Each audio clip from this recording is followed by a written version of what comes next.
Hi everyone, welcome to V Tuition Academy. இப்போ நம்ம 8th standard 6th unit exercise 6.1 statistics பார்க்க போகிறோம். இந்த கொஷின் பாருங்கள். First question, represent the following data in the ungrouped frequency table which gives the number of the children in 25 families. அப்புறம் அதோடைய numbers எல்லாம் கொடுத்துருக்காங்க. 1 3 0 2 5 2 3 அந்த மாதிரி நிறைய நம்பர்ஸ் இருக்குது. இந்த நம்பர்ஸ் எல்லாமே கொஷின் இது வரைக்கும் அந்த 4 வரைக்கும் கொஷின் முடியும். உங்களுக்கு முடிஞ்ச உடனே இது நம்ம என்ன பண்ணோன்னா, ஃபஸ்ட்டு அன்குரூப்டு டேட்டா இது எல்லாமே. இதுக்கு நம்ம வந்து நம்பர்ஸு, டேலி மார்க்ஸு, அப்புறம் ஃப்ரீக்வன்சி போட்டிருப்போம். இது ஆல்ரெடி நம்ம சின்ன கிளாஸ்லேயே போட்டிருப்பீங்க நீங்கள்லாம். ஸோ அதே தான் இது. ஸோ நம்பர்ஸ்னால் அவங்க வந்து நிறைய நம்பர்ஸ் கொடுத்துருக்காங்க. அந்த நம்பர்ஸ் ஆர்டர் வைஸ் நீங்கள் வந்து கரெக்டாக எழுதிக்கோங்க. 0 1 2 3 4 5 6ன்னு நம்பர்ஸ் எல்லாமே நீங்கள் ஆர்டர் வைஸ் எழுதிக்கோங்க. அப்புறம் டேலி மார்க்ஸ் பாருங்கள்.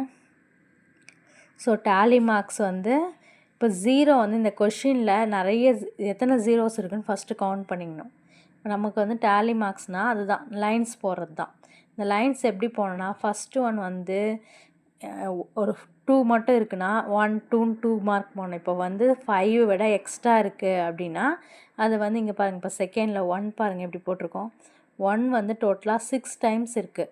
அப்போது 1 2 3 4 5th line ஸ்லாண்டிங்கு, next 6th one இந்த மாதிரி போடுவோம்.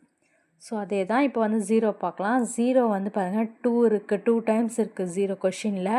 ஸோ அதனால் 2 டேலி மார்க்ஸ் போட்டு ஃப்ரீக்வன்சி நம்பர்ஸில் எழுதணும் 2 அப்படின்ட்டு.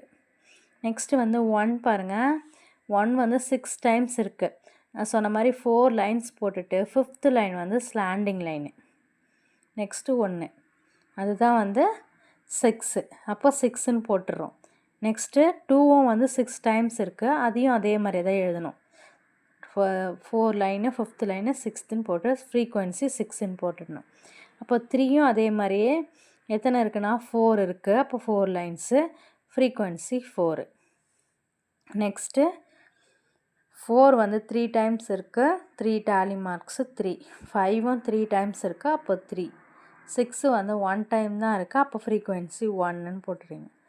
நெக்ஸ்ட்டு ஃப்ரீக்வன்சி எல்லாமே வந்து ஆட் பண்ணணும். அதை ஆட் பண்ணால் டோட்டல் வந்து நமக்கு வந்து 25ன்னு வருது. அவ்வளோதான். இதுதான் வந்து உங்களுக்கு வந்து அன்குரூப்டு டேட்டா ஃப்ரீக்வன்சின்னு சொல்லிட்டு கண்டுபிடிக்குது. ரொம்ப ஈஸியாக தான் இருக்கும் அது. ஃபஸ்ட்டு சம்மு 6.1ல்